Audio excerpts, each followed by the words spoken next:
Well, welcome back. If you paid attention at all this election season, as I'm sure you did, you probably heard about a little something called fake news. But fake news is actually nothing new. It's just these days those bogus stories can reach more people more quickly because of social media. And tonight, the Seattle Times Livewire series is tackling technology and the fake news epidemic in Fact versus Fake, fighting back against fake news. Joining us this morning, two of the event speakers. We are so excited to have them here. Seattle Times Managing Editor Michelle Matassa Flores and President and CEO of Internews, Jeannie Borgo. Thank you so much. Thank you. Thanks for having us. And as members of the media, this is important for us to tackle and understand as well. The first thing that I thought was really interesting is that you say 75% of people in the U.S. are fooled by fake news. Jeannie, how does that compare to the rest of the world? We don't have an equivalent statistic, but what we do know is that only 43% of people globally trust their news. And I think that's one of the impacts of this devastating impact of fake news and disinformation and propaganda. This dialogue really began in earnest within the last year, as far as hearing about fake news, people using that as a term and talking about it often. Has this existed for a lot longer than that? Because I would imagine it has. Where did this all start? How did we get here? Yeah, I think it's really important to think about what fake news is. It's basically on a spectrum of rumor and misinformation to deliberate disinformation or fake news, all the way to propaganda and hate speech. And these types of pollutants in our news system have been around forever and in every country in the world. So this is not a new phenomena, but it's new in the context, in the conversation of this country. And how are we tackling this as far as guiding people to spot what's real versus fake? Because that is a pretty daunting task. For the journalists at the Seattle Times, our most important role in this is to be very transparent with our own readers and viewers about our own sources and the markers that make for reliable news sources.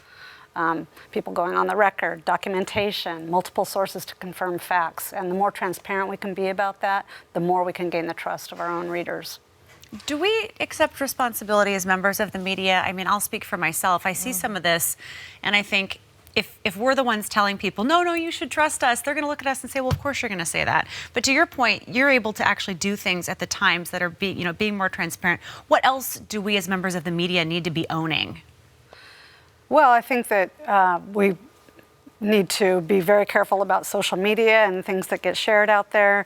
We need to be talking to our readers as kind of real people and letting them know the work that goes into the stories that we produce, which we've begun doing a lot more of this year, and we're seeing a real response to that, which is heartening. We're getting a lot of support, both moral support and economic. We're seeing subscriptions go up. I wanted to jump on this point that I think Michelle's capturing, that as journalists, you need to do your job and stick with the values and integrity as journalists. But I also think that we do need to look out a little bit more, the issue of inclusion and making sure that we're reaching our entire audience, the full demographic that we're trying to reach in our community. I think there's a little bit of work that we can do that to make sure that all voices are heard in our community. That's really interesting. So then what is the path forward then, both for those of us in the media and for, I feel protective of our viewers and readers, as I'm sure you do in some ways, where I feel like there's really wonderful information out there, but how are we expected to guide them to navigate through that versus, we can't change the fact that people are using social media to get their news. So what is a way forward for all of us? I am a very big optimist about the news industry. Despite all of this, we work in 100 countries around the world, and every place that we work, people value trusted, relevant, impactful news. And so this is a moment, and there's a lot of difficult things happening in this moment, but that value and that trust and that desire by our audiences and listeners and readers is real, and it's going to get us through this. Where do you see us in the next decade, as far as where is the media and where are people getting their news? I feel like the trusted, credible, real news sources will be stronger in the next decade. We're still fighting for a business model, right. But we see, as Jeannie is saying, we see more and more support and recognition that what we do matters and that having credible sources is really what counts in this world. And I think democracy really relies on that. So I, too, am optimistic. That makes me feel so much better.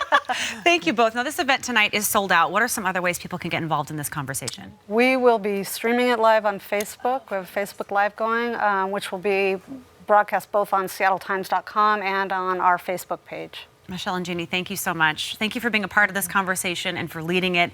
And again, as we mentioned, head over to livewire.seattletimes.com. If you go there, you can watch it live. You can be a part of the conversation. And you'll also find a lot of links to learn more about fake news and how to detect it. If we all just kind of continue to be a part of this conversation. It sounds like we'll get through this. That will help. Thank you. Thank you so much.